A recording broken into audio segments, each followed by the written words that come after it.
Pronto. Temos a gravação. Então, boa tarde a todos, eu sei. Eu vou aceitando aqui as pessoas que vão chegando. Muito obrigada pela presença. Hoje a nossa palestra, o nosso colóquio de Física de Materiais vai ser com o professor Guilherme Pereira da Silva. Guilherme, ele é licenciado, né, em Ciências Física pela Universidade Federal Rural de Pernambuco. Ele é mestre em Tecnologia Ambiental pelo Instituto de Tecnologia de Pernambuco, em que ele deu contribuições na construção de um atlas geomagnético para o estado de Pernambuco. E aí, quando eu estava vendo o seu currículo, Guilherme, eu pensei, caramba, ele tem mais coisa ainda para falar, não é só astronomia não, porque tanto o seu mestrado quanto o doutorado são interessantíssimos. Ele é doutor em oceanografia pela UFPE, e o estudo dele foi o campo magnético natural terrestre como parâmetro geofísico, oceanográfico e de investigação da dinâmica de espécies marinhas. Então, esse tema é interessantíssimo. Eu espero poder lhe convidar nos futuros colóquios para falar um pouquinho dessa questão de magnetismo e dinâmica de espécies marinhas, que eu tenho certeza que todos aqui também têm bastante interesse nessa área. Mas hoje, como vocês sabem, ele vai falar um pouco da astronomia em Pernambuco. Mas ainda tem mais coisa do Guilherme, né? O Guilherme é um professor com bastante experiência, então não só área de pesquisa diversificada e interessante, mas ele também coordena, né, a Olimpíada Pernambucana de Física, Olimpíada Pernambucana de Foguete e Olimpíada Pernambucana de Astronomia e Astronáutica. Então, ele hoje é professor do IFPE, né? Como ele estava falando comigo aqui no começo, mas tem essa experiência aí nessas áreas diversas e hoje vai falar para a gente sobre a astronomia, né, aqui no estado de Pernambuco, numa conversa informal, que é o papel de um colóquio, mostrando para os nossos estudantes quais são as possibilidades de atuação nessa área aqui no estado e no Brasil. Então, eu queria lhe agradecer muitíssimo por ter aceito, né, o convite de vir ao nosso curso falar dessa área que todo físico ama, sem exceções. Então, muito obrigada e pode iniciar a sua apresentação. Tá bom. Bom, boa tarde, gente. Eu sou o professor Guilherme, né? Lembrando a vocês que, assim, a atuação nessa área de astronomia, né, da gente começa quando a gente é criança. Todo mundo tem aquela fascinação de observar o céu, de ver as coisas. E comigo começou com 12 anos, mais ou menos, que eu comecei a ganhar meu primeiro telescópio com meu pai lá no Rio de Janeiro, né? Eu nasci no Espírito Santo, né, em Cachoeiro de Itapemirim. Fui para o Rio de Janeiro com 10 anos. Aí me criei lá e estudei na UFRJ tal, e fiz um curso de especialização em astronomia na Universidade Católica de Petrópolis, né? Depois vim para Pernambuco e hoje já me considero pernambucano, entendeu? Porque já atuo aqui há muito tempo, já ensinei muitas escolas, né? Todas as escolas que vocês pensarem na cidade, eu acho que eu já passei por lá. Colégio São Luís, passei 20 anos no São Luís, Damas, etc. E sempre dando aulas de astronomia, orientação, né? E tem uma certa vivência nessa área. Então, tanto na área de ensino quanto na área de pesquisa, né, a astronomia é considerada assim o primo pobre da pesquisa e do ensino. Por quê? Porque a gente é pobre em professor de astronomia, né? Pernambuco talvez só tenha uns 4 professores de astronomia. Entendeu? Eu só conheço 2 dos 4, né? Eu vi falar dos outros 2. Eu, Antônio Carlos, que é professor da Universidade Rural, ensina astronomia também. Tem mais uns 2 ou 3 só. Digamos que, no máximo, 5 professores no estado todo. Tá? Por quê? Porque não é uma disciplina regular nas escolas, entendeu? Então, aí, e na pesquisa, pior ainda, né? Porque recebe pouquíssima verba para fazer pesquisa em astronomia. Primeiro porque no Brasil a gente não tem uma visão muito boa do céu, né? É um país que tem muito vapor de água, né? Que a atmosfera incomoda muito a observação. Os melhores lugares são no Chile, né? No Havaí, lugares que tem muito alto e muito seco, né? Então nós não temos muito. Mas no Brasil, o melhor lugar para a astronomia é no Nordeste, tá? Então, aqui é que a gente tem que desenvolver essa atividade. E nós temos aqui o segundo melhor telescópio do Brasil, né? O maior telescópio do Brasil está em Minas Gerais, né? Em Brasópolis, lá, mas já está perto, a luz da cidade já está atrapalhando. Ele tem 1,5 metro, mais ou menos, de diâmetro, né? No telescópio. geralmente a gente fala, quando fala telescópio, é refletor, né? Então, o tamanho dele, né? Os grandes telescópios são como esses aqui, ó, né? Esse aqui é um telescópiozinho. Depois eu vou mostrar para vocês melhor. Ele tem aqui um espelho lá dentro, né? O espelho está aqui dentro. Deve dar para ver aí. Esse espelho aqui, ó, é pequenininho, né? Então, o tamanho desse espelho é isso aqui, o tamanho da minha mão. Mas o telescópio bom, né? Ele, quanto maior, mais luz ele vai captar. E, então, o do Brasil, o que está no Nordeste, está lá em Itacuruba, né? Ele tem 1 metro de diâmetro, né? Ele é feito para uma coisa específica. Conseguiram uma verba, né? A doutora Terezinha lá. E montaram o telescópio. Eu participei desse grupo, montaram. É o primeiro telescópio robotizado. Quer dizer, ele é controlado remotamente lá do Rio de Janeiro. Do mesmo jeito que qualquer um desses telescópios pode ser controlado. Esse aqui, por exemplo, né, ele tem controles laterais aqui, deixa eu ligar ele aqui, ó, que você pode mexer ele. Ó. E eu posso até controlar ele, né, por um aplicativo. Né? Você pode, desde um aplicativo do celular, posso fazer ele mexer também. E esses aplicativos, toda essa robótica, né, associada a um telescópio é pouco desenvolvida. A maioria da técnica tem que trazer de fora, entendeu? Então, isso é ruim, porque a gente tem gente capacitada aqui para fazer isso, entendeu? Falta fazer os projetos, as melhorias. Então, a gente vai dar vou fazer com vocês um passeiozinho na astronomia, conhecendo os pontos básicos da astronomia, qual o principal instrumental, né? Então, por exemplo, mostrar para que serve um telescópio desse tipo aqui. Ó. É um telescópio solar. Ele serve para observação de determinada faixa de frequência. Então, a gente primeiro precisa identificar a área, né, para depois vocês verem as potencialidades daquela área. Tá? Por quê? Porque eu falei para vocês que a astronomia é o primo pobre da pesquisa, que recebe pouquíssima verba. Os telescópios mais avançados que o Brasil tem, ele participa de projetos lá no Chile. Né? Inclusive, eu tive lá no Chile 2 vezes para visitar esse, que é o SOAR. Né? Ele tem 4,5 metros de diâmetro, né? Um telescópio bem grande. E as pesquisas são abertas aqui no Brasil, né? Os projetos de pesquisa são enviados para lá para ser feita a captação de imagens, de dados, todinho, para ser desenvolvida por computação, que hoje em dia o astrônomo não fica olhando pelo telescópio, né? Ele capta toda a radiação eletromagnética em várias frequências, armazena e analisa, porque os equipamentos hoje em dia são 1 milhão de vezes melhor do que os nossos olhos. Né? Você tem um CCD hoje de 1 milhão de megapixels, assim, entendeu? A quantidade, não se analisa mais a imagem em si, mas os dados, né? Os dados entram no telescópio, são capturados por um receptor como essa câmera. Essa aqui é uma câmera dedicada, é uma câmera própria para telescópio, né? A gente encaixa aqui, liga no USB, no computador, e coloca no telescópio. Então, ela tem um CMOS ali, ou às vezes um CCD também, que captura, né, captura a imagem, aí são dados, joga para o software e ele monta uma imagem que você pode filtrar em várias áreas. Né? Você pode filtrar o infravermelho, o ultravioleta, então você pode enxergar o céu em várias frequências, não precisa ser naquela frequência que o olho humano capta. Então, e você pode descobrir muitas coisas, né, como novos planetas, né, que estão a distâncias enormes, né, ou como saber, por exemplo, se a atmosfera de Júpiter tem ou não tem amônia, né? Porque a amônia emite uma determinada frequência. Se você filtrar ali, você vai ver se tem aquela frequência, em que intensidade. Então, muita gente, às vezes, não sabe, poxa, peraí, a astronomia serve para quê?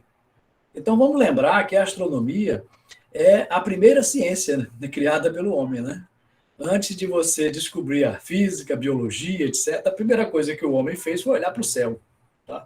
Então, vamos dar um passeiozinho rápido aqui. Deixa eu abrir aqui a minha apresentação. Na astronomia... Opa, desculpa aqui, peraí, deixa eu abrir aqui de novo. Era um minutinho só. Opa!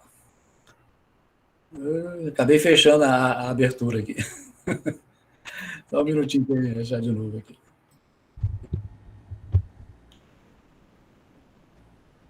Opa! Acabei fechando a apresentação. Então, vamos dar uma olhadinha agora, assim, nos fundamentos da astronomia, né? Como é que ela nasceu, como é que ela apareceu, né? E quais os seus pré-requisitos que a gente tem que saber. É claro que não vai aprender tudo de astronomia agora, mas vamos dar um passeiozinho, né? Então, a ciência da astronomia é a ciência do universo, né? Quando a gente olha para o céu noturno, né? A gente vê aquele monte de pontinho, nebulosas, galáxias, tudo aquilo tem uma informação enorme, é um laboratório, né? É um laboratório natural do universo científico. E também das concepções humanas da realidade. Quer dizer, toda vez que você pensa em alguém pensando em filosofia, né, o filósofo está sempre olhando para cima, né, tentando descobrir uma razão, né, nas coisas, né? E também na espiritualidade, nas religiões, quando alguém está pensando na realidade, olha para o céu, né? Ninguém pensa em Deus olhando para baixo, né? Entendeu? Então, tanto na religião que foi criada pela mente humana, como na ciência que foi criada pela mente humana, como na filosofia que foi criada pela mente humana, a gente faz uma realidade desse universo que nos cerca, né? Então, que concepção nós vamos ter desse cosmos, desse universo? A concepção vai depender do nível em que nós nos aprofundamos nesse universo, né? Essa galáxia que vocês estão vendo aí é a galáxia de Andrômeda, né? Está a 2 milhões de anos-luz. Então, e ela é visível a olho nu. Dá para ver a olho nu. Ela é mais ou menos do tamanho da Lua, maior até que a Lua. Mas na cidade a gente não vê isso. A gente não vê por causa da poluição luminosa, né? Então, a astronomia foi separada em várias áreas. A gente diz que a astronomia estuda tudo, né? Física, matemática, né? Química, tem a astroquímica, a astrobiologia, a uranografia, né? Estudo dos planetas também, a astronomia galáctica, estelar, a astronomia planetária. Então, hoje ela está subdividida em várias áreas. E o físico pode contribuir em muitas dessas áreas que a astronomia trabalha, né? Os pontos básicos que se deve estudar em astronomia são as teorias, né? Você tem que saber bem a física, né? Conhecer bem a mecânica, o eletromagnetismo, saber a matemática que envolve e também a parte experimental, e ter uma ideia, né, de como pesquisar sobre este universo que nós temos aqui. A astrometria, por exemplo, né? Ela estuda a posição dos astros, né? Ela estuda a esfera terrestre, a esfera celeste. Então, do mesmo jeito que quando a gente está aqui na Terra, a gente vê os astros girarem em torno de nós, né? A primeira teoria foi que a Terra era o centro do universo, né? Hoje nós sabemos que não é bem assim por causa da astrometria, né? Podemos medir as distâncias. E pode-se criar softwares para fazer astrometria, né? A astrofísica, por exemplo, onde a gente estuda as leis da física, as técnicas experimentais e o espectro da luz. Então, por exemplo, você pode criar um aplicativo que o seu celular capture, né, através do CCD dele, né, através de um software, determinadas frequências que podem ser capturadas por um telescópio. É uma área, a astrofísica estuda todas essas leis físicas na astronomia. O estudo do sistema solar, né, as leis de Kepler, são bases para você conhecer bem a astronomia, né? A astronomia estelar, né? Quando a gente olha para as estrelas, né? Hoje em dia o astrônomo sabe que todas as estrelas têm pulsações, por exemplo, né? E ela tem um ciclo de vida. Esse ciclo de vida é estudo das propriedades dessa luz das estrelas que nos chega. Aí precisa da física, né? Então, existe uma astronomia que só estuda as estrelas. Então, você aplica ali a matemática, a física, né, até o eletromagnetismo, para saber como é que a matéria existe dentro dessas estrelas, né? Existe a astronomia galáctica, né, em que você estuda o movimento de grandes massas de estrelas, né, como a nossa galáxia, a Via Láctea, né? Nós estamos num sistema como esse daqui, né, enorme, com cerca de 200 bilhões de estrelas semelhantes ao Sol, né? Esse conjunto é a nossa galáxia. E ela tem uma evolução, né? A nossa galáxia, por exemplo, ela tem mais ou menos 100 mil anos-luz de diâmetro. Para dar uma volta em torno dela, o Sol leva vários milhões de anos, né? Cerca de 250 milhões de anos. Então, nós estamos dentro de um sistema giratório, né? E a astrofísica estuda isso. Nós podemos usar tudo que nós aprendemos de física, seja de mecânica, ou de ótica, né, na astronomia, na estrutura galáctica, né? Existe também a cosmologia. A cosmologia é o estudo do universo como um todo, né? Quer dizer, você faz uma teoria, tenta provar ela de como o universo vem evoluindo, junto com as estrelas, galáxias, etc. É a área mais extensa, digamos assim, da astronomia. Nela, a gente estuda de como o universo nasceu, se foi um Big Bang ou não, e para isso a gente usa uma física que é a relatividade geral, né? Antes de Einstein, a gente usava a mecânica de Newton, hoje, da gravitação, né? Hoje, a relatividade geral é a gravitação moderna, digamos assim, né? E que cada vez descobre coisas novas. E também as aplicações mais próximas, né? Para a gente chegar aos locais, a gente precisa da astronáutica. Então, na astronáutica também. Nós estamos numa área do Brasil que é o melhor lugar para se fazer astronáutica, no Nordeste. Por quê? Porque nós estamos mais próximo do Equador, né?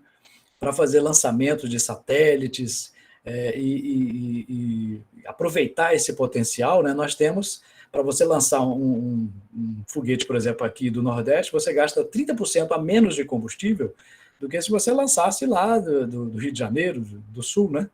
Você tem uma probabilidade melhor de sucesso aqui. Mas, infelizmente, é uma área com poucos recursos ainda, né? E o pouco que tem, muitas vezes o Brasil entrega ao estrangeiro para ele aproveitar, né? Porque tem uma tecnologia melhor. Então, a gente tem que estudar bastante com detalhes essa interação, né? Até que ponto ela pode ser feita. E tem também a astronomia dos amadores, né? Onde você observa com pequenos telescópios. Aí você vai dizer, mas o astrônomo amador pequenininho, tal, ele observa só a Lua, os planetas, não vai ver muita coisa. Bom, historicamente, a maior quantidade de descobertas foi feita por astrônomos amadores. Por quê? Porque o astrônomo profissional, ele observa com detalhes, com instrumentos bem melhores, né, alguns objetos, né, que ele passa anos pesquisando. O astrônomo amador, ele olha aqui, olha lá. Então, a maior parte dos cometas são descobertos por astrônomos amadores, né? Nós temos equipamentos mais simples, né? Mas, em compensação, tem mais horas e mais astrônomos amadores no mundo, né? Milhares e milhares observando ao mesmo tempo. E sabemos que, historicamente, né, desde a antiguidade, a astronomia sempre foi um mistério, né? O homem usava a astronomia, inicialmente, para controlar o seu ambiente, né? Saber quando é que começa o inverno, o verão, a colheita, né? Tudo isso foi feito na antiguidade. E essa astronomia antiga, né, a chamada astrologia, né, era usada como previsão das coisas. Hoje nós sabemos que nada disso ocorre, né?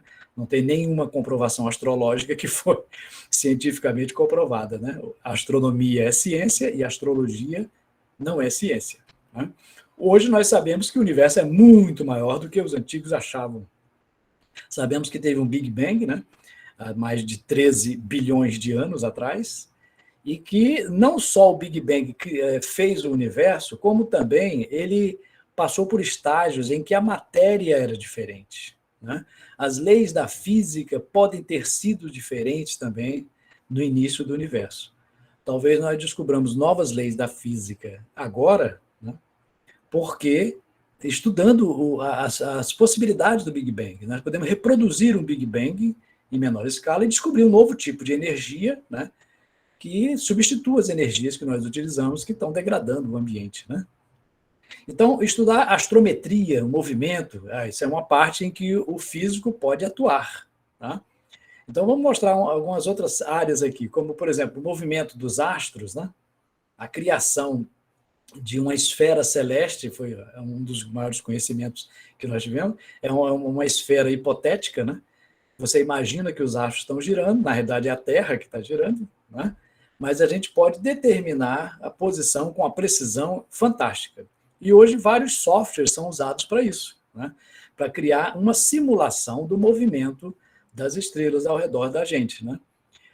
Como, por exemplo, a observação de estrelas que estão paradas, né? A maioria das estrelas giram, né? Nascem no leste e se põem no oeste. Ou seja, a Terra é que gira do oeste para o leste. Muitas vezes eu pergunto aos alunos a pergunta mais simples de astronomia, e muita gente às vezes não sabe responder.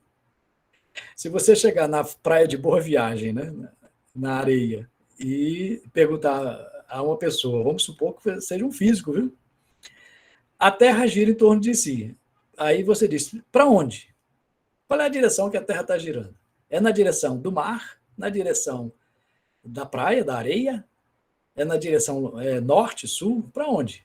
A gente observa o Sol nascer, como as estrelas, do leste para o oeste. Na realidade, a Terra está girando do oeste para o leste. Tá? Então, a Terra gira na direção do mar. Né? Ela está girando a mais ou menos 1.500 quilômetros. Então, esse movimento é estudado por uma matemática. Tá?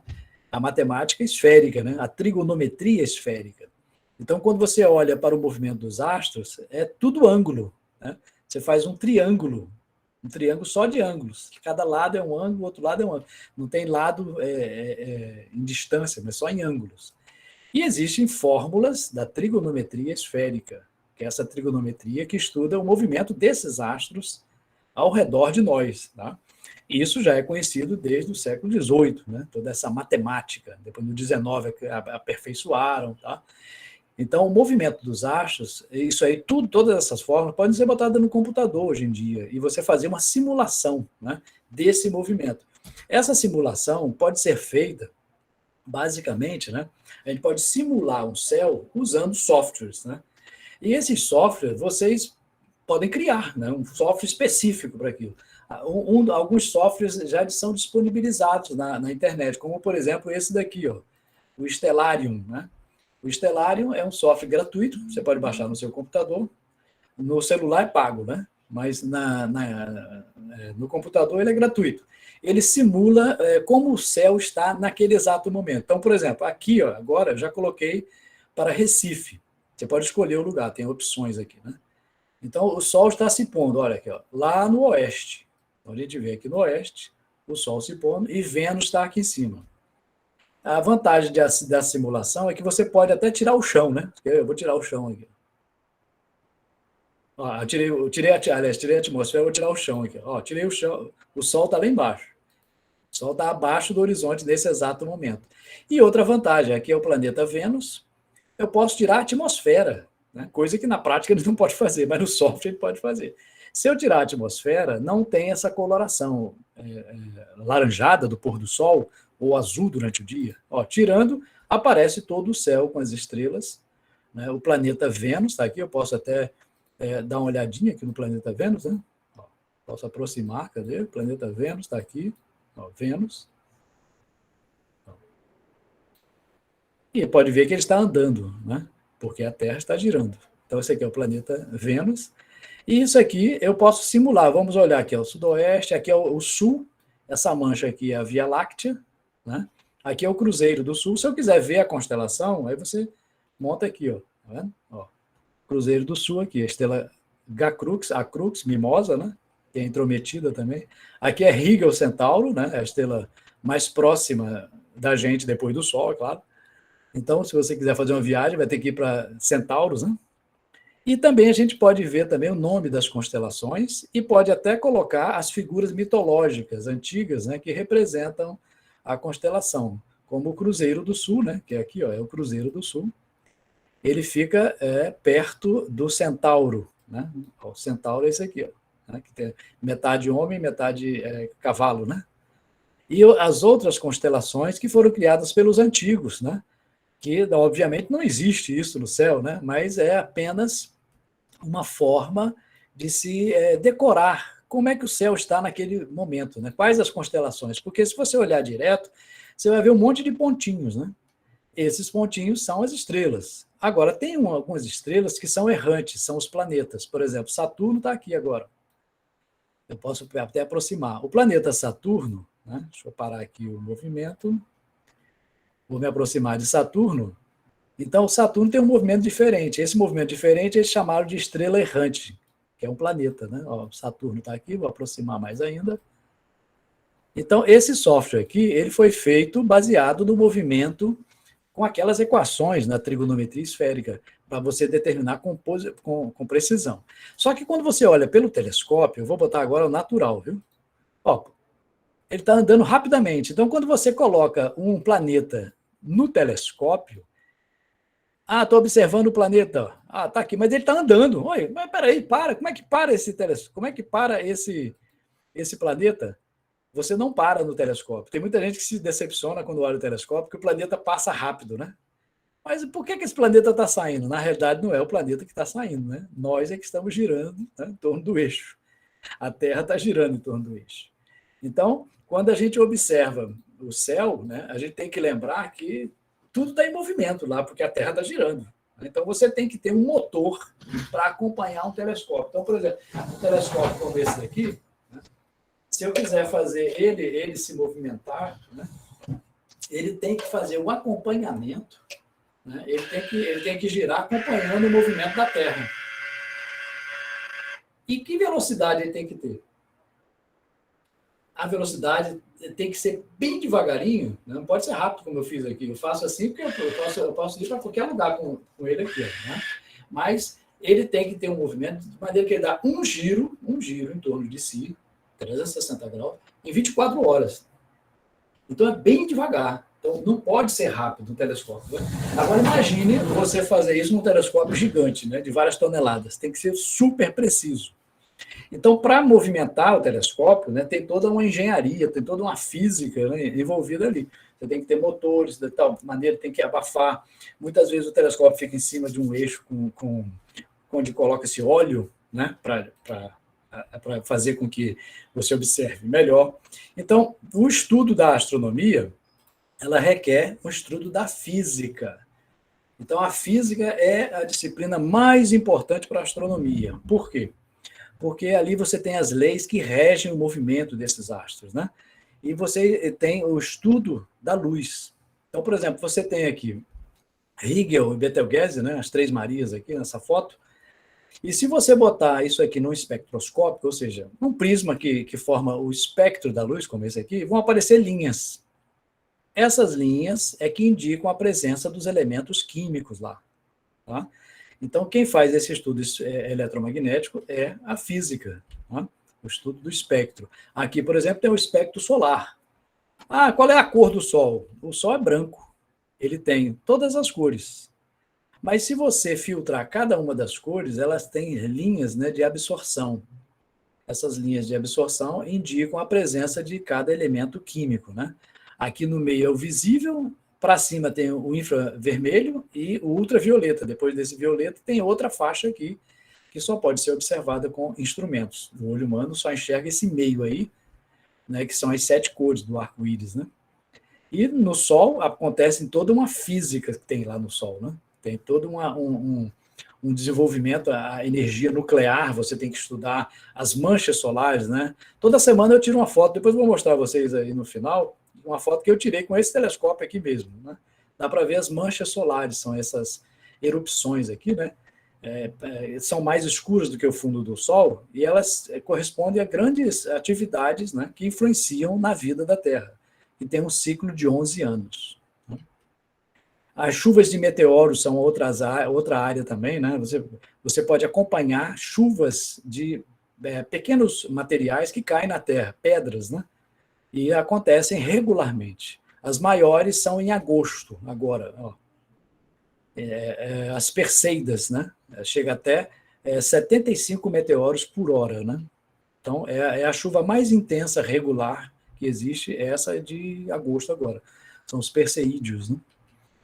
E vários equipamentos são usados pela astronomia, tanto a astronomia óptica, né, colocada em telescópios a uma grande altitude, como também a radioastronomia, que você usa a recepção de sinais de rádio.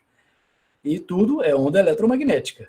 A modernidade que está aparecendo agora esse ano, estão tentando fazer agora um telescópio de ondas gravitacionais, né? Porque qualquer outro tipo de observação nossa é sempre fótons, né?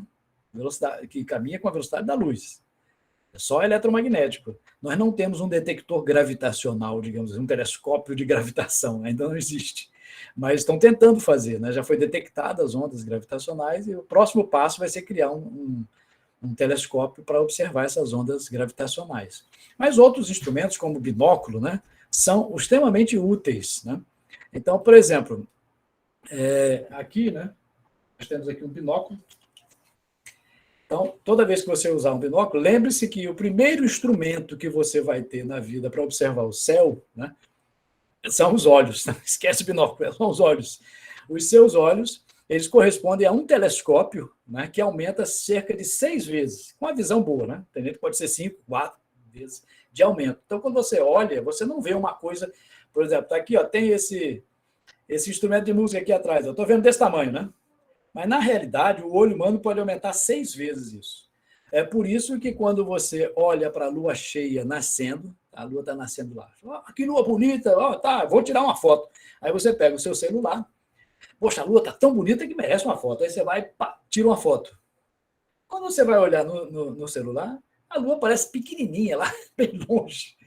Poxa, esse celular não presta. Ele só pega a lua pequenininha. Não, o celular está certo, ele pega o natural. Agora, os seus olhos é que estão aumentando a luz, além da perspectiva com o horizonte, também tem isso, né? Mas os nossos olhos aumentam 6 vezes a imagem. Se você pegar um binóculo, nunca compre um binóculo que aparece 6 vezes escrito aqui. 6x40, 6x40, não compre. Porque 6x significa só aumento próprio, não vai servir para nada. Se tiver 7x, aí tudo bem, aí ele aumenta. Então você coloca 8x, 10x, né?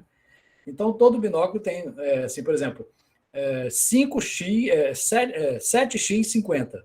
7x50 significa que você aumenta 7 vezes. E 50 é o diâmetro da objetiva, dessa lente maior aqui.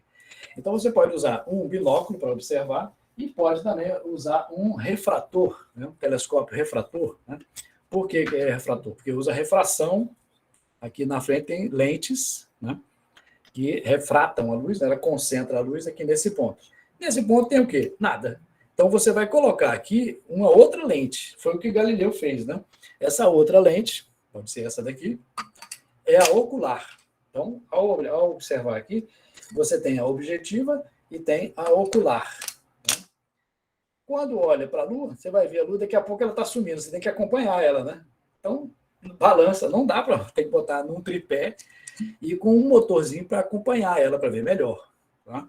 Então, o primeiro a observar o céu com um instrumento desse foi um físico chamado Galileu, né? Ele que criou a moderna astronomia, porque a partir daí você descobriu uma capacidade maior do que a visão humana tinha, né?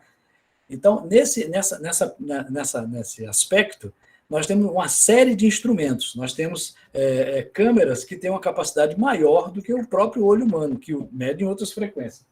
Você pode também adaptar, né, uma câmera profissional, né, ao telescópio.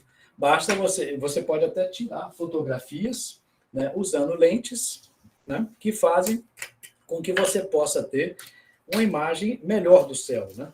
Então, essa câmera você pode usar como se fosse tirar uma fotografia regular no tripé, só que aqui você vai deixar um tempo maior de exposição. A luz vem, né? Se você tirar uma foto do céu, não vai sair nada. Por quê? Porque é muito fraca a luz, né? Então você tem que deixar expor mais tempo, né?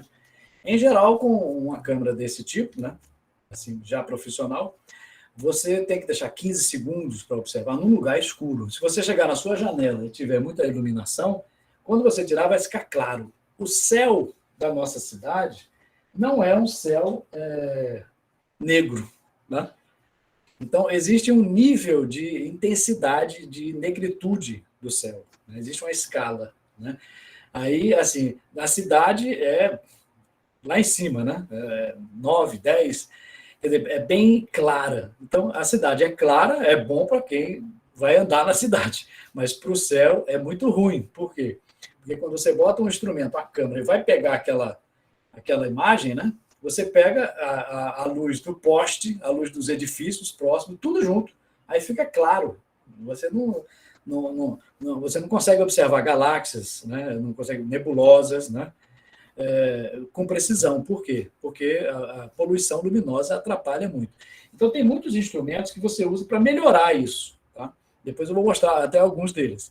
Então, a observação do céu depende desses instrumentos que são o telescópio, a luneta, né? Os telescópios eles podem ser refratores, são esses de lentes, refletores, que usam espelhos, ou mistos, que usam lente e espelho. Existem também os radiotelescópios. Aí é um bom projeto para quem quer fazer um projeto aqui para Pernambuco. Ó. Pernambuco não tem nenhum radiotelescópio, a não ser um pequenininhos amadores, né? Os amadores, alguém deve ter no interior, um pequenininho, né? Na realidade, é uma antena que trabalha numa frequência que vai desde a menor 3 kHz até 300 GHz. Essas frequências atravessam a atmosfera e estão chegando a todo momento. Só que a gente tem que ter uma área de coleta bem grande para poder analisar.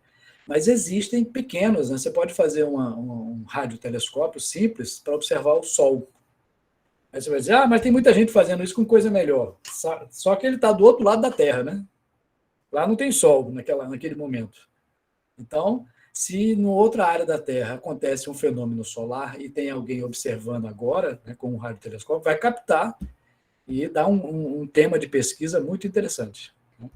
Os observatórios, geralmente, eles são colocados em lugares bem altos, né, secos, né, ou então no espaço, como o Hubble, né, e são para eliminar cada vez mais a atmosfera.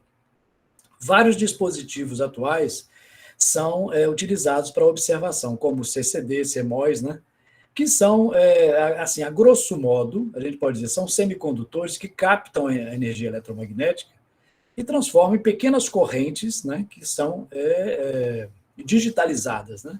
Elas são analisadas por um dispositivo e podem ser manipulados esses dados. Né? Então, você transforma luz em dados, né, digitais.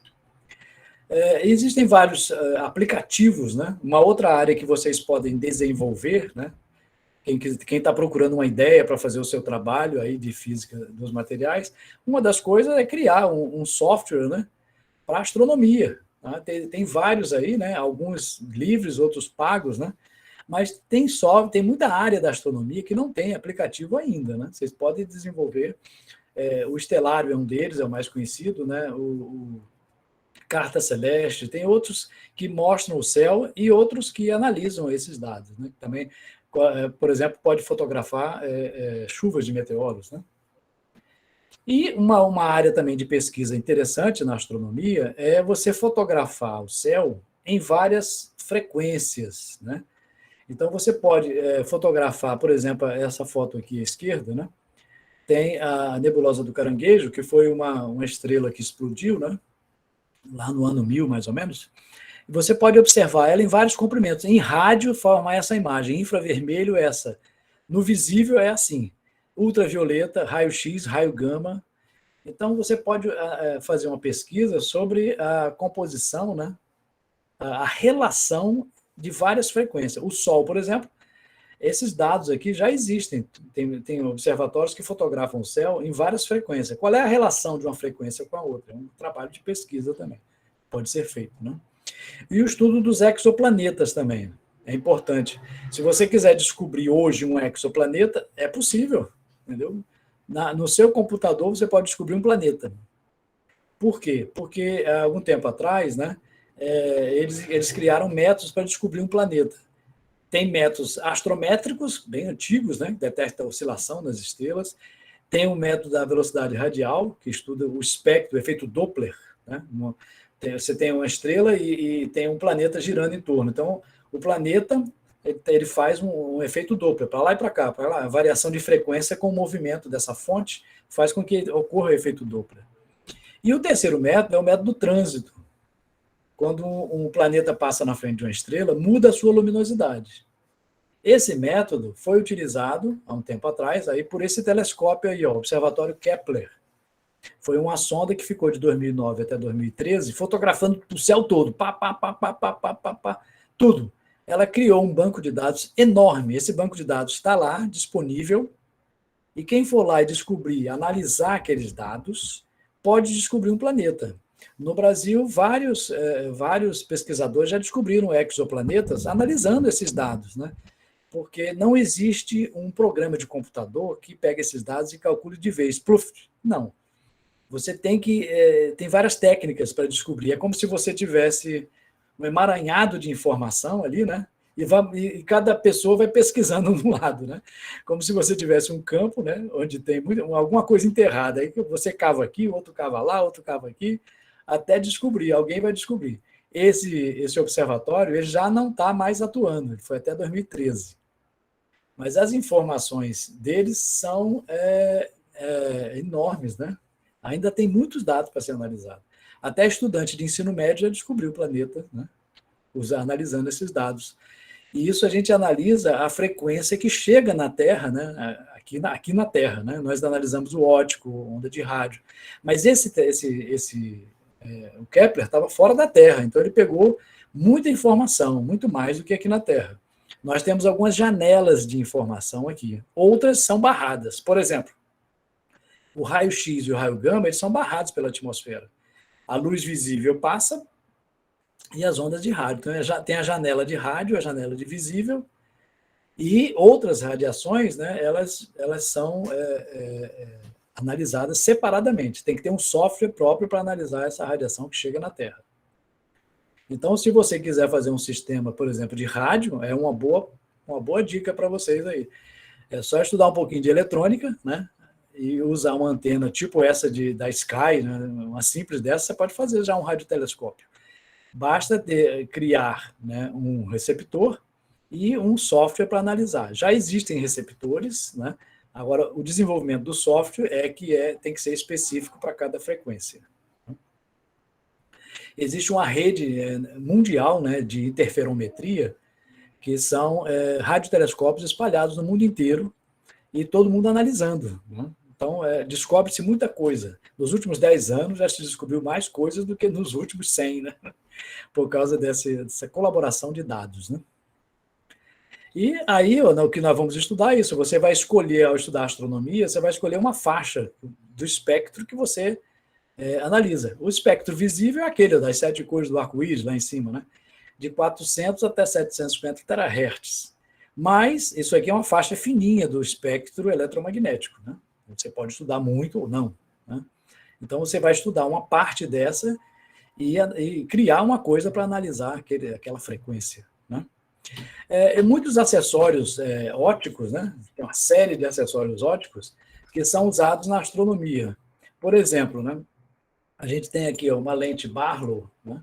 A lente Barlow é uma lente negativa, a gente chama de lente negativa, mas é uma lente divergente, né? Que essa aqui duplica o aumento do telescópio. Então, se você colocar aqui na ocular, né, do telescópio, você vai duplicar. Então, se você tiver um telescópio e quiser observar, aqui em cima tem uma ocular, cada ocular vai dar um aumento diferente. Então, aqui eu tenho uma ocular de 20 milímetros, 25 milímetros. Se eu colocar a lente Barlow no meio, eu vou duplicar o aumento do telescópio, né? Aí você vai dizer, ótimo, então eu vou botar... Eu tenho aqui 2 Barlow, então eu vou botar essa 4 vezes mais, né? Boto outra Barlow, o aumento do telescópio vai ficar 200 vezes maior do que ele estava dando inicialmente. Só que, cada vez que você bota, a luz vai ficando mais fraca. Então, você não observa bem a imagem. Então, para observar com maior nitidez, o que eu tenho que fazer? Coletar mais luz. Então, o telescópio tem que ser maior. Maior. Então, quanto maior o telescópio, mais você capta luz, e aquela luz captada, ela é processada, né? Okay? Então, tem muitos materiais de laboratório, de astronomia, só que quando eles vão ficando muito grandes, você tem que usar uma outra técnica. Eu fui lá no Chile, no maior telescópio que o Brasil participa, né, que é o SOAR, e o Brasil detém 30% desse telescópio, né? Na época, era a época de Temer, né, já estavam para cortar o orçamento do telescópio. Eu não sei se cortou de lá para cá. Aí talvez o Brasil não tenha nem mais os 30% de tempo de observação. E lá tem um telescópio tão grande, hoje em dia eles são tão grandes, que embaixo tem amortecedores controlados por computador para dar a curvatura certa. Nós chamamos isso de ótica ativa. Então, a lente principal de um telescópio não é fixa, não é dura, ela é maleável. Ela é controlada por pequenos amortecedores. Nós chamamos isso de ótica ativa. E tem também a ótica adaptativa, né? Em que você pode melhorar a imagem, né, por exemplo, de Júpiter, aqui, usando um laser, né? Você aponta o telescópio, lá também tinha. Você aponta um telescópio, aponta um laser para o céu, ele faz uma estrela virtual, que chega até quase 100 quilômetros de altura, né, na atmosfera, e você usa um software para tirar essa tremedeira da estrela virtual para as outras estrelas. Então, coloca isso no software. Então, sem essa técnica, a imagem ficaria como esse aqui da esquerda. E com a técnica, como esse da direita. Você tem uma nitidez muito melhor. Quem faz isso é o software. Aí o software tem parâmetros que dependem desse laser. Isso nós chamamos de ótica adaptativa, né?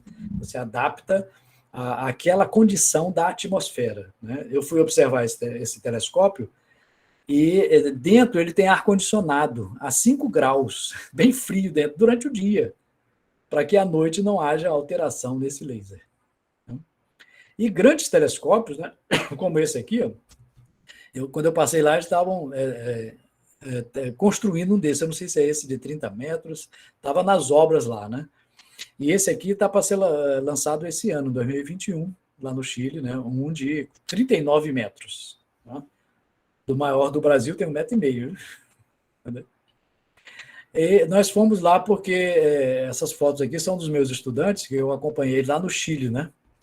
Para observar o telescópio solar. Um grupo foi em 2014, nós ganhamos o concurso nacional de astronomia, né, do Ministério da Ciência e Tecnologia, em 2014, e em 2016 fomos lá também. Aqui estava com neve, aqui estava sem neve. Né?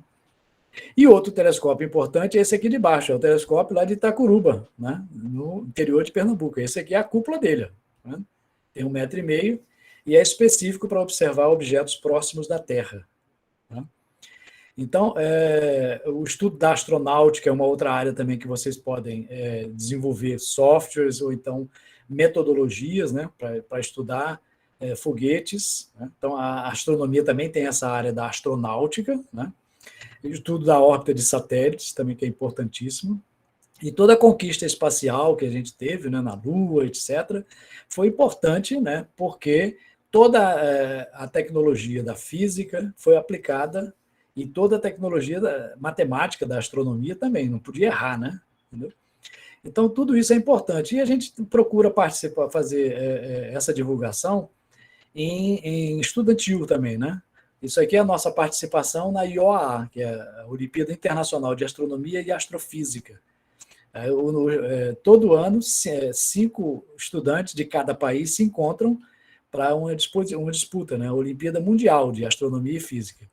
Em 2018, nós levamos esse estudante, né, o Juventino, né, aqui pernambucano, a gente treinou ele, né, e ele ganhou medalha de bronze na Olimpíada Mundial. Aqui em Pernambuco tem duas medalhas mundiais, essa aí do Juventino e a outra da Larissa, que foi em 2013. Né? E também existe a Olimpíada Latino-Americana de Astronomia, né? Também nós participamos também, todo ano, né? Todo ano tem essa Olimpíada. Agora está tudo remoto por causa da pandemia, né? Então, existe também o concurso de astronomia para estudantes, né? Você vai visitar o observatório lá no Chile, esse aqui que nós participamos, e ganhamos também 2 vezes, né? Por Pernambuco. Tem também essa parte estudantil, né, da astronáutica, né, que é a competição de foguetes realizadas tanto nacionalmente como localmente. Nós temos a nossa, que é a Olimpíada Pernambucana, né, de Astronomia, de Física, e que dá certificados. Né? Ao todo, são 10 mil estudantes que participam no estado das 3 Olimpíadas. Né? Essa de foguetes, a de Astronomia e a de Física também. Em escolas públicas. Então, a gente tenta fazer o máximo. Né? Então, na sua área, né? Você vai dizer, professor, para que serve isso aí? Bom, na sua área, veja, você pode entrar em 2 áreas. Na área educacional, né, de criar softwares, criar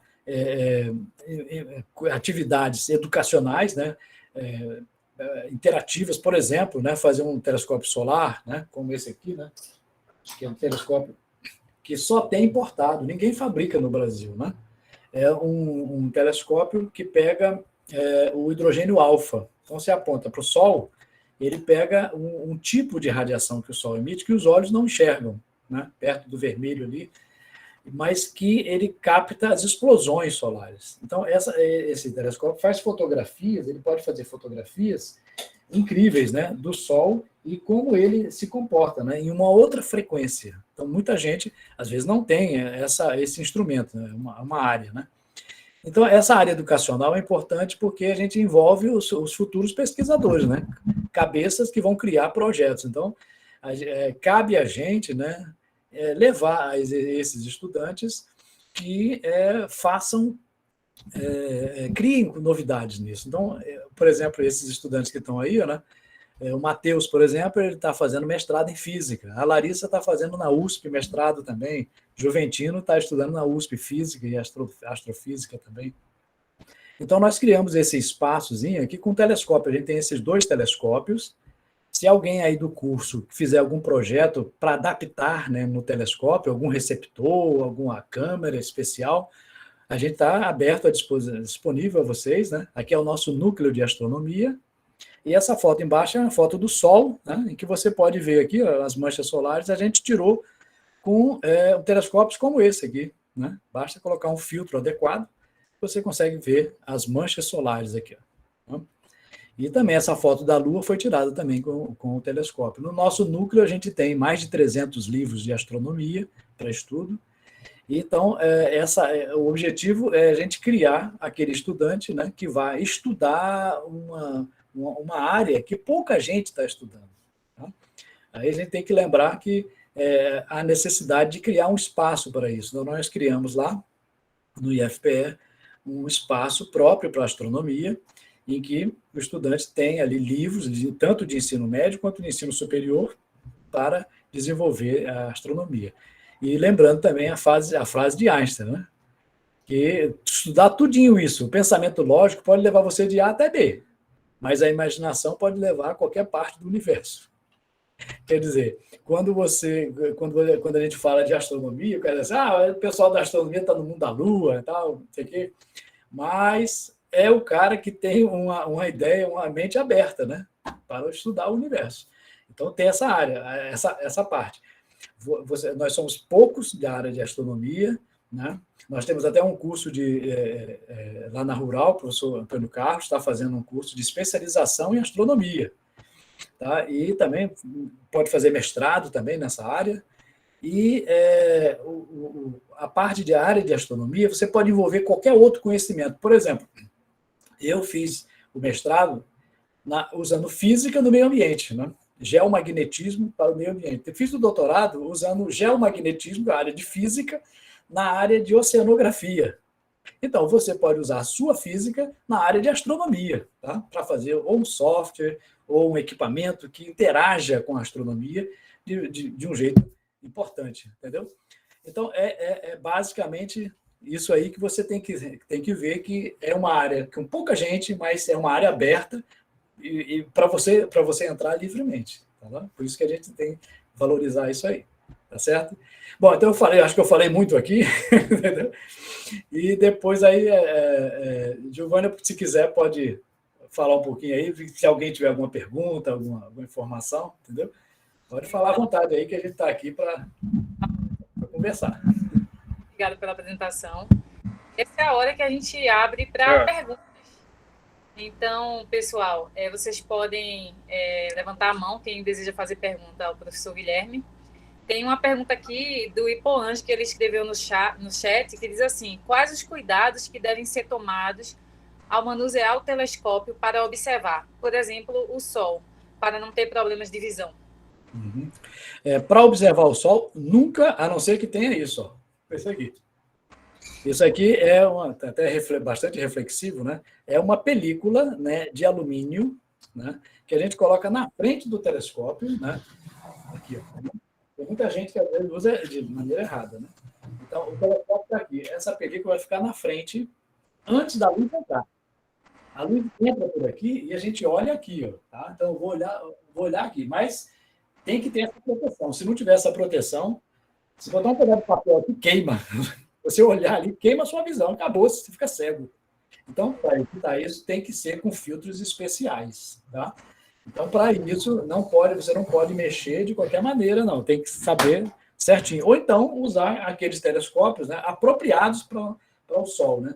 É o caso do Coronado, né, que é um pequeno telescópio, né, ele tem apenas 40 centímetros de diâmetro aqui, mas é o suficiente para observar o Sol, porque o Sol é a estrela mais próxima da gente, né? Ele já aparece grande aqui, no tamanho da Lua, né? Entendeu? Tá certo? Então tem que ter todo esse cuidado com o Sol, tá certo? Mais alguma pergunta aí? Tem o Igor. André quer falar. Igor levantou primeiro, André. Não, tem pergunta no chat também. É muito bacana a sua palestra, né? Eu gostaria de saber um pouquinho mais sobre as manchas solares, sabe? Sobre como elas se formam, o que elas são, depois de um tempo elas desaparecem, sei lá. As manchas solares ainda são um mistério, né? Ninguém tem uma teoria completa, não. Aí, quem sabe você não faz uma teoria moderna para a mancha solar. Mas elas são criadas lá no interior do Sol. O interior do Sol, a temperatura é 10 milhões de graus. É mesmo de uma bomba atômica, né? As reações nucleares de fusão acontecem lá e elas vão migrando. Quando chega na superfície, né, a superfície é 6 mil graus, bem menos. Tá? Então, nesse meio, existe uma hidrodinâmica que nós não sabemos ainda, conhecemos muito pouco da hidrodinâmica do Sol. Quando chega lá em cima, ela tem erupções, áreas de baixa temperatura. Essas áreas de baixa temperatura que são as manchas. A temperatura de uma mancha é 4.000 e a superfície é 6.000. Nossa. Então, por isso que ela parece preta, mas ela não é preta, não. Se eu botasse a mancha aqui na sua frente, ia brilhar, e ela é brilhante, só que ela é menos brilhante. Por isso a gente bota um filtro para filtrar os 6.000 e ficar só os 4.000 escuro, né? Mas ela tem um período de 11 anos. Se você pegar uma árvore e cortar, no tronco tem aqueles discos concêntricos, né, de uma árvore. A distância entre um e outro é 11 anos, entendeu? É claro que varia de árvore para árvore, tem outras influências também, né? Que se o clima tiver melhor ou pior naquele lugar. Mas o mais importante é que você pode saber a idade de uma árvore pelo número de discos que ela tem ali, porque é um período solar de mais manchas solares e menos manchas solares. Em média, 11 anos. O último foi em 2012. Por isso que o pessoal estava dizendo, o mundo vai se acabar em 2012, porque estavam achando que ali ia começar um novo período, uma erupção. Né? Em parte, eles têm razão, porque se o Sol espirrar, atim, na direção da Terra, tchau, acaba com a vida toda aqui. Porque a gente depende muito disso. É muita potência que o Sol tem. Mas, graças a Deus, até agora, na nossa era, ainda não teve esse espirro grande, não. Obrigado. Tem mais perguntas no chat, Guilherme. Tem o Renato do Monte, ele fala, em relação a Pernambuco, como se dá a oferta de estágios ou trabalho? Bom, eu não ia dizer zero, né? Mas eu não vou dizer zero, não, porque sempre tem alguma coisa.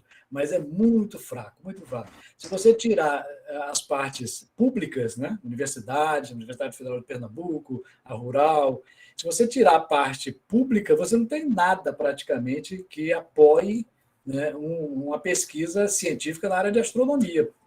Mas você pode apresentar projetos, né, dentro da universidade, né, na área de física, na UPE também, você pode apresentar um projeto de maneira que ele seja financiado por algum órgão de fomento. Né? Aí é importante, porque a gente está numa área que falta gente nessa área. Quando o pessoal vê que o investimento é fraco, tem pouca gente trabalhando, pouco equipamento, a maioria ou vai para o sul ou vai fazer fora do Brasil um mestrado ou um doutorado, né? Vai fazer essa pesquisa fora porque não tem resultado. Né? Mas se você tiver condições de fazer, mesmo a simples, aqui mesmo, a gente tem condições excelentes. Nós temos um sol extraordinário, né? No interior você tem um céu bonito também. Por isso que esse telescópio foi feito em Itacuruba, né? Porque tem condições lá, mas o investimento é pequeno ainda. Agora, o único jeito é através de órgãos de fomento mesmo, de pesquisa, infelizmente. É possível fazer no Física de Materiais, né? Dado que o aluno manifesta interesse, a gente submete um projeto para a FACEP, ou para a própria instituição, como um projeto de pesquisa ou de extensão universitária. A gente tinha um laboratório de astro... Tinha não, né? Ainda tem um início, que é chamado de Astrolab Fismática, que foi iniciado por um estudante nossa, que Na verdade, ela era da engenharia, que trabalhou bastante com a gente. Ela teve que fazer um estágio na GIP e está passando a responsabilidade do laboratório para outro estudante de física de materiais. Então, dentro desse laboratório de astronomia, você pode... eu queria construir um telescópio, né, usando impressora 3D. Eu queria aperfeiçoar um telescópio usando Arduino. Eu queria, né, fazer um conjunto de observações para montar um mural aqui, né, muito lindo aqui e educativo na universidade. Então, são projetos de pesquisa, de inovação, de extensão. Todos eles têm bastante dinheiro, assim, pelo menos é a minha experiência, né, lá. Mas é preciso que tenha pessoas querendo fazer. Então, eu acho que a coisa mais difícil, assim, é você ter pessoas que têm o engajamento para tocar as coisas a partir do zero, que tem que ter aquele envolvimento, aquela vontade, né, de você gostar do assunto e ir até o fim, né, entendeu? Eu estava no Rio de Janeiro, meu pai tinha uma empresa lá e a empresa ele já estava se aposentando. Fico tomando conta dessa empresa aqui de madeira. Eu falei, não, eu quero ir para o Nordeste lá para ser professor, para trabalhar com astronomia e tal. Eu larguei tudo, quer dizer, você tem que ter coração também, né? Você tem que ter vontade para ir lá e batalhar pelaquela sua área, né? Aí, quer dizer, eu dizia assim, eu não consegui tudo, né, que eu queria fazer, né, mas consegui pelo menos uma parte de atingir muitos estudantes e de criar pessoas como os estudantes que estão aí, né, que vocês é que são o futuro, né? Nós chegamos até aqui para dar a base para vocês fazerem essas pesquisas, criarem ideias novas, né? Então, essa criação de ideias novas, de projetos novos, fazer um projeto com um tubo de telescópio feito de fibra de carbono, que não sei o que, patatal, lançar no mercado.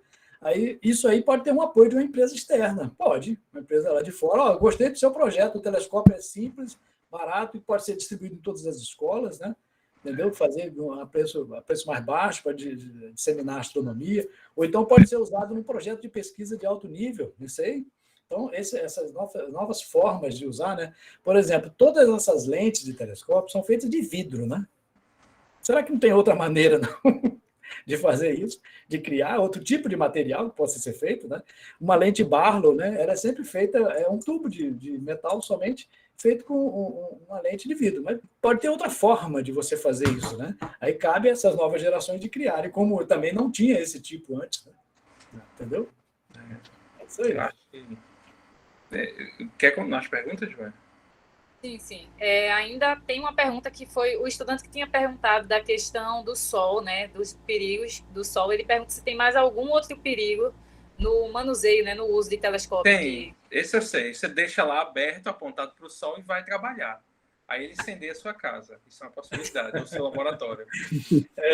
Tudo com o sol, tudo muita relacionado energia, à né? queimadura. Tudo relacionado à Não deixa o sol direto, não, porque pode até danificar o espelho, tudo. Mesmo que você não olhe, né? Mas pode quebrar o instrumento. É um perigo também. E pode incendiar também.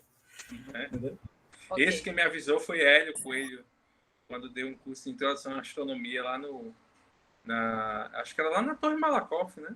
Disse, olha, quando você for observar o sol, tome cuidado para você desapontar, tirar, fechar, certo? Para você não tocar fogo no laboratório, no observatório inteiro. É pouco provável, né? Porque a concentração é muito pertinho do telescópio, não concentra a luz longe, né? Mas é mesmo porque assim pode acontecer. Tem aquele efeito da garrafa de água, né? É um perigo da poxa, a garrafa de água que vira uma lente, né? Com um feixe de solzinho, vira uma lente, vai aquecendo ali, devagarzinho, durante muito tempo e pega fogo, né? Então, é o mesmo efeito da garrafa de água, um medo que a gente tem. É porque lá no Torre Malakoff a gente observou um sol, mas a gente não botava o olho, porque não tinha filtro, mas ele projetou na parede. Tá entendendo? Ele projetou na parede a imagem, e aí você olhava o solzinho ali na parede, e aí você, legal, bacana. Outra coisa também que eu esqueci de avisar vocês, o projeto Impacton é esse aqui, ó. Tá? Aí eu vou até botar um endereço aqui, ó, né? Deixa eu ver aqui. Aí quem quiser entrar, é o projeto de astronomia, Impacton, né? Que está em Pernambuco, lá no interior. Você pode até entrar em contato com o pessoal de lá. No Brasil, quem controla a astronomia é o Observatório Nacional. Oficialmente, se você quiser pesquisar sobre meteoros, sobre pesquisa em geral, registro de pesquisa, é o Observatório Nacional. O site eu vou botar aí, ó. 9, né? E também vou botar o meu site, viu? aproveitar aqui e Pode divulgar. botar.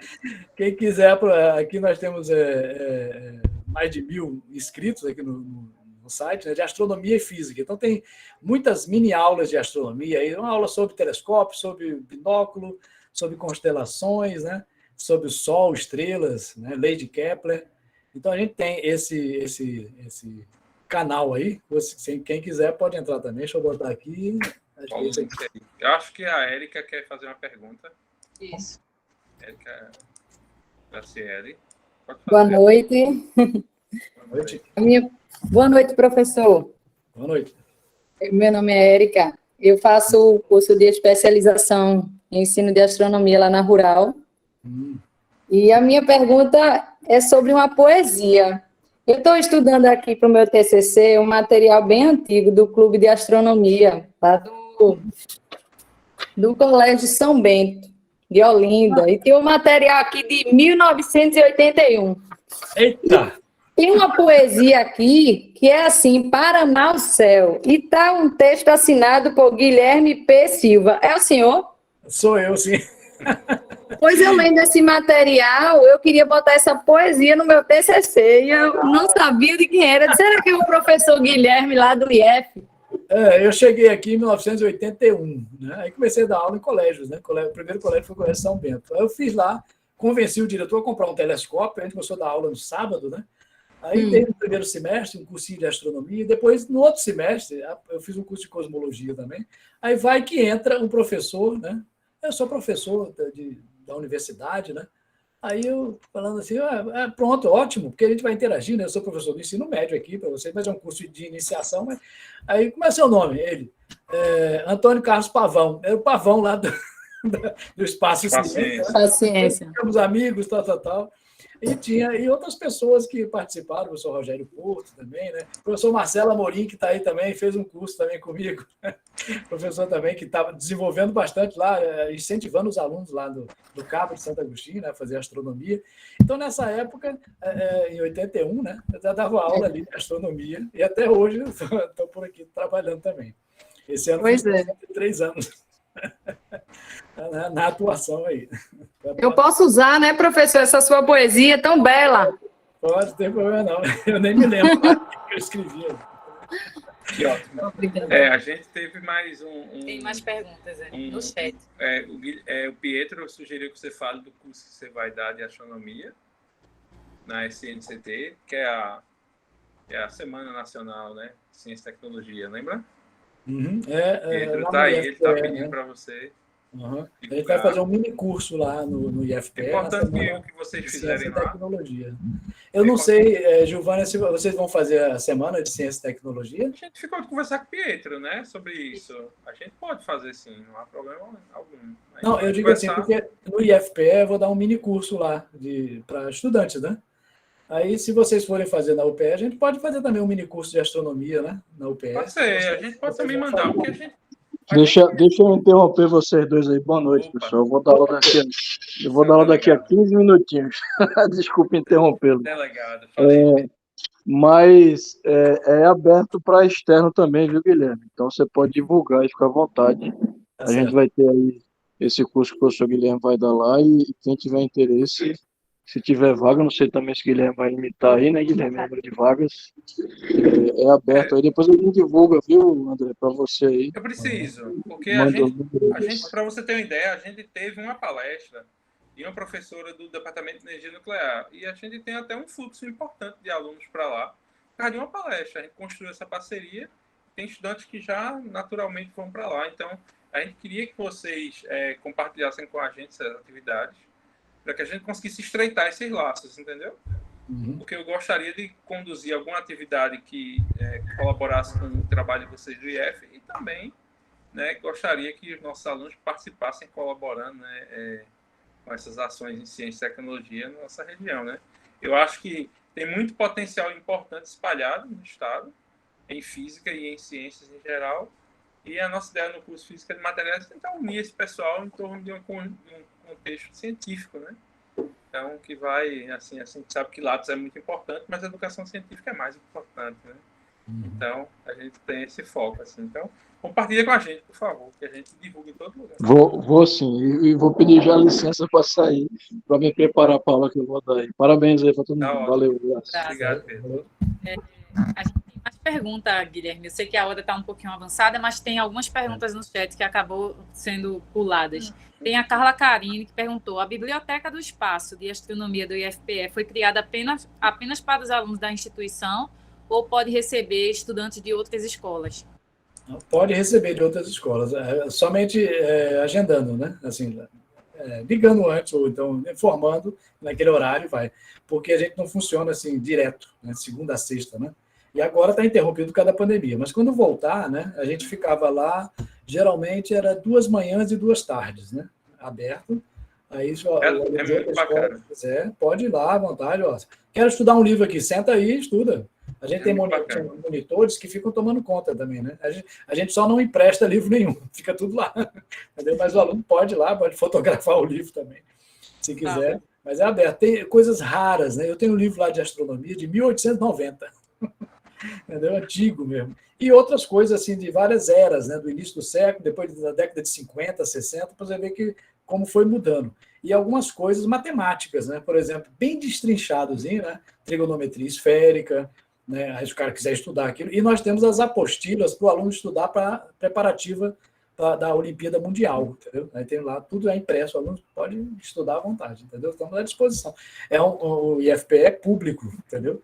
Tá? Basta você comunicar com a gente que pode ir lá, qualquer hora. A gente tem uns estudantes que trabalham com a parte da educação que, de repente, se você quiser terceirizar, né, multiplicar esse ensino de astronomia, você pode acessá-los para poder fazer essas ações e eles conduzem com muita responsabilidade. Então, eu acho que é importante, Guilherme, que a gente tente fazer, se estreitar, porque a área de astronomia, ela, apesar de no Brasil ela ter sido desmantelada, essa é a verdade, né? A gente também teve uma explosão importante, né, em Alcântara, que arrasou com 40 anos de desenvolvimento de astronáutica brasileira, né? A gente tinha foguete, a gente não tinha míssil balístico transcontinental, certo? Com bomba nuclear, mas a gente tinha um projeto de foguete brasileiro que um acidente matou 12 doutores com muitos anos de experiência e aí parou o projeto, acabou. Você vai demorar 40 anos para formar aquela galera de novo. Para você ver como o potencial humano é caro, né? Assim, é difícil, né? A gente forma as pessoas e é um potencial absurdo que o país perde quando você perde essas pessoas.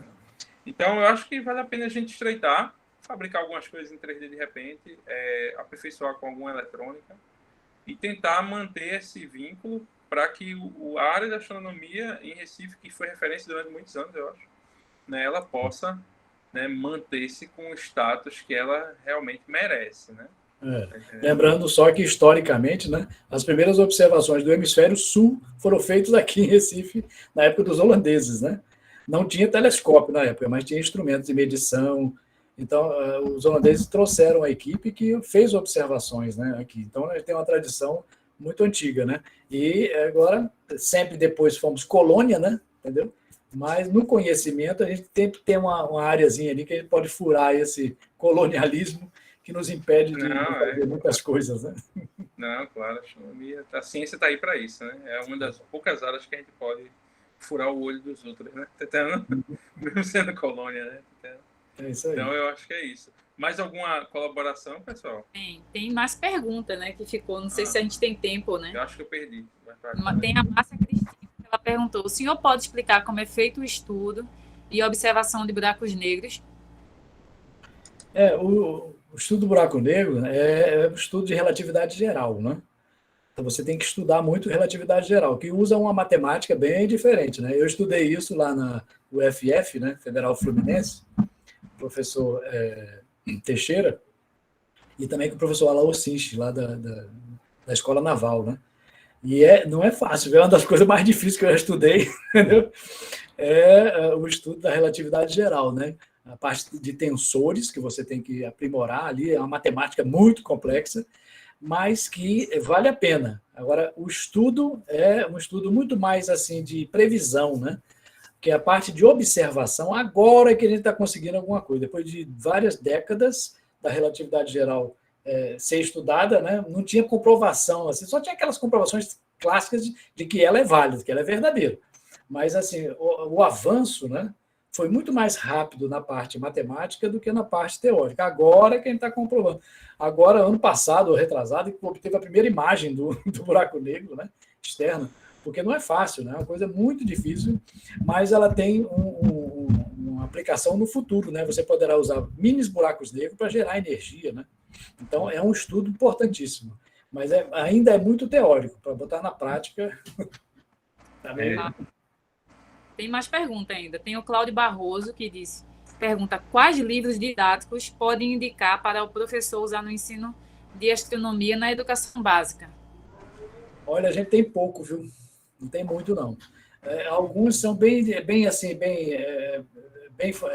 digamos, didáticos, mas de uma maneira bem geral, né? Como, por exemplo, esse aqui, né, da Zahar, né, astronomia, acho que está invertido aí, mas... Aí, vocês podem lá, eu acho que eu tenho lá também ele digital, né? Mas, assim, tem 2 tipos de livros de astronomia. Um, que é matemático, né? Que entra na trigonometria esférica, na mecânica celeste, lei de Kepler aprofundada, e tem aqueles de uma maneira geral. Então, quem quiser estudar os conceitos básicos, a gente tem bons livros à disposição. Mas a parte matemática ainda é pouco difundida, entendeu? Porque poucas pessoas dão essa cadeira assim, nas universidades, né? Mecânica celeste, por exemplo, né? Que é mecânica clássica aplicada à astronomia, né? Então, não tem muitos livros, não, mas a gente tem lá no IFP, que é difícil a gente conseguir isso. Muitas edições não existem mais. Entendeu? Tá ótimo. Eu fiquei com dúvida, eu tenho uma pergunta, né? Uma última. Tem também o pessoal pedindo novamente qual é o canal do YouTube, porque não conseguiram achar facilmente. Eu colo. André vai colar aí. E o pessoal também está pedindo o link do curso. Não sei se você vai disponibilizar, como o Pietro comentou, se vai ter alguma vaga. Ainda não está aberto, eu acho que não está aberto ainda não, né? Tá bom. Ok. Então, enquanto o André copia o seu canal do YouTube para o pessoal pegar aí no chat, eu fiquei com uma dúvida sobre a questão do telescópio aqui, que a gente tem no interior de Pernambuco. Ele se eu não me engano, ele é controlado pelo pessoal que está no Rio, é isso? Ele é remoto, né? Porque, assim, ele é específico, o Ipacton, né? Ele serve para observar objetos como asteroides, assim, né? Que chegam perto da Terra. Então, você tem que observar, assim, 3 noites seguidas, ou fazer 3 observações da posição dele, aí para determinar as efemérides dele, né? Os elementos da órbita. Aqueles elementos da órbita vão para uma equação, que é a equação do movimento, para saber a posição dele daqui a 1 ano, 2 anos, 3 anos. Então, você sabe todo o movimento em função dessas observações. Então, ele não precisa aumentar muito a imagem, ele precisa localizar com precisão. Então, precisa de computador. Então, os motores estão lá, o software fica lá no Rio de Janeiro, no Observatório Nacional. Aí eles controlam e fazem a foto da posição. Entendeu? Certo. Mas aqui existe uma equipe no local ou é mínima? Realmente é mínima, né? É mínima. Deve ter 2 pessoas só lá. Um vigia e o outro lá que fica ligando os equipamentos. 2 ou 3 pessoas, né? Inclusive, eu estava com um problema, que há uns 2 anos atrás estava sem renovar o contrato lá do pessoal. Geralmente era um pessoal bem simples, um técnico, né? Não é um astrônomo que precisa ficar lá, não. Os astrônomos ficam no Rio. Mas esse telescópio que é controlado remotamente do Rio, qual instituição que controla ele? É a universidade? Não, é um projeto, que é esse aqui, é o projeto Ipacton, é do Observatório Nacional. O Observatório Nacional assim, por exemplo, se você descobrir um planeta, você tem que informar o Observatório Nacional, para você ter validade científica, entendeu? Ele que controla todas as informações, assim. Mas lá ele tem projetos, ele é financiado pelo Ministério da Ciência e Tecnologia. Você apresenta um projeto, você pode apresentar um projeto para Pernambuco, por exemplo, para estudar esses meteoros que caíram agora, né? Aqui, que o pessoal estava vendendo por milhares de dólares, não sei o quê, tal. Foi tudo uma bagunça total, né? Gente de fora vindo comprar e não sei o quê, porque não tinha uma normatização. Se o Observatório Nacional baixar uma normatização, ele tem poder para isso, né? Ele envia para o Ministério da Ciência e Tecnologia, que legaliza aquilo, não sei como aí. Aí, resultado, ele fica responsável por aquilo. Então, tem cientistas que têm projetos para coleta e análise daqueles materiais. Então, a normatização é feita pelo Observatório Nacional. Fica lá no Rio de Janeiro, né? Um pouquinho. Não sei se a Érica quer falar novamente que a mão ficou em pé. É isso Acho mesmo, que ela Érica? ficou. Acho que foi. Não. Acho que... Não, obrigada. Então, a última pergunta ainda minha, Guilherme. Certo. Não, Aquela tem mais questão no texto lá. tem mais pergunta Tem, ali? é. Tem. Então, tem uma de Yasmin que eu vou... Chega Yasmin, né? dessas perguntas, vamos ao que interessa. Guilherme, você acha que a gente deve comprar um telescópio no Fismat? Ou você acha que é melhor a gente tentar unir mão de obra do Fismat com os seus telescópios? Peraí, um telescópio de... Você acha que vale a pena a gente comprar um para a gente ou é melhor não? É melhor tentar usar a infraestrutura que já existe aqui no estado? Se eu fosse instalar depende do que você vai usar o telescópio, né? Os que eu tenho aqui, eu tenho de 8 polegadas, fins didáticos, né? Eu trabalho com a parte didática, de ensino, divulgação. Aí, se você for trabalhar nessa área, você compra um de 8 polegadas, é suficiente aqui. Certo. Entendeu? Agora, se for na área de pesquisa, não faça nada na cidade, vai para o interior. Não. Então, se tiver lá, sei lá, algum lugar lá do estado, por exemplo, que disponibiliza uma área para botar um telescópio, você pode até colocar um desse pequeno lá, desse que eu tenho, robotizado, controlado por aqui. Você pode repetir o que o Observatório Nacional faz localmente, entendeu? Aí você controla tudo aqui, tira fotografias, tal. E vai ser uma contribuição muito grande. Vai ser o segundo robotizado do Brasil, né? Quem sabe vai ser feito pela UPE, pelo Busca dos Materiais, que tem controle, quem sabe. Bacana. Precisa ser grande, entendeu? Precisa ser grande. Vai ser um lugar bom, limpo, no céu negro, né? Bem escuro. Você vai fazer observações extraordinárias. Entendeu? E época do ano boa para observar? Você teria alguma? Geralmente é no inverno, só que o inverno do Nordeste é diferente do Sul, né? No Sul, o inverno é melhor, porque é mais seco, né? A atmosfera é mais limpa. Certo. Mas lá tem muita cidade, você não consegue fugir da luz da cidade de jeito nenhum. Aqui a gente ainda tem o sertão, ainda tem áreas bem afastadas de cidade. Então, o mais importante do que isso é estar longe da iluminação das cidades. Um lugar escuro mesmo, né? Ali, Pesqueira, por exemplo, né? Ali, Serra Talhada, lá para cima, você pode encontrar lugares bons, né? Para observação. Obrigado. Aí tem uma pergunta da Yasmin, que diz assim: com o lixo espacial sendo cada vez mais comum, vai demorar muito tempo para haver uma diminuição no interesse de observar o espaço daqui da Terra?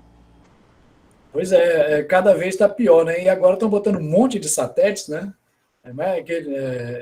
Naves, Elon Musk, não sei o quê, estão fazendo um monte de satélites, de mini satélites pequenininhos em fila, né? Aquilo ali é para controlar as comunicações, né? Agora, interesses que não são tão científicos quanto parece, não, viu?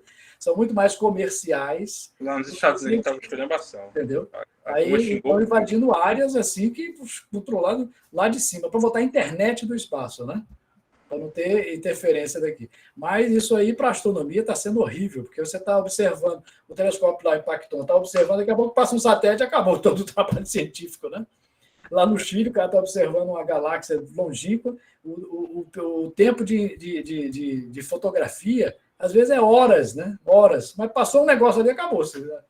Cada noite lá, né, é mais ou menos R$10.000 cada foto que você tira.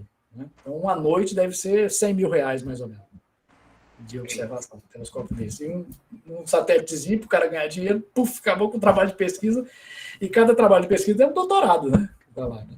Então, é perigoso isso aí. Ok. Uma última pergunta minha. Giovana, se você quiser, você pode parar a gravação e a gente continuar mais um pouco, entendeu? Só para tirar as dúvidas. Pode e ser. depois o pessoal assiste, né? É verdade. Eu posso ficar mais um tempinho, não tem problema não. Eu acho que agora é só uma última minha mesmo e a gente termina para você também não ficar tão cansada. Tá Eu vou interromper aqui a gravação. A questão dos dados do... Eu acho que eu interrompi, né? Ou não? Não, pode falar. Interromper, é porque tem que apertar de novo, interromper. Ele pergunta várias